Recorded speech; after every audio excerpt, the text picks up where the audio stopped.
உன் பையனை நீ எப்படி அடிச்சியோ அதே மாதிரி உனக்கு நடக்க போகுது. அடிக்கிறது எப்படி வலிக்கும்னு அப்போ உனக்கு புரியும். இந்த குண்டு பையில போட்டு தள்ள நான் என்னென்னலாம் பண்ண வேண்டியிருக்கேன். ஆனா இதுவும் நல்லதுக்குதான். நான் இங்க இருக்கேன், ராதிகா இங்க இருக்கா. ஆனா அவன் வீட்ல ஃப்ரிட்ஜை திறப்பான். இன்னைக்கு மானசோட கதை.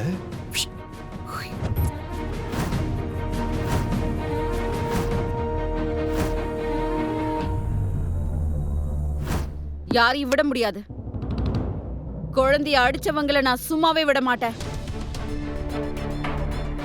ஆனா மேடம், குழந்தைய அடிச்சா தானே தண்டனை கொடுப்பீங்க. நான் குழந்தைய அடிக்கவே இல்லையே. எதுக்காக அடிக்க வரீங்க? அப்போ உன் புருஷன் குழந்தைய கொஞ்சிக்கிட்டா இருந்தாரு. இங்க பாருங்க, யுவன் அடிச்சாருதான். ஏன் இவனையும் நான் தடுத்தேன். ஓ, நீங்க தடுத்தீங்களா? ரொம்ப பெரிய விஷயம் பண்ணீங்க.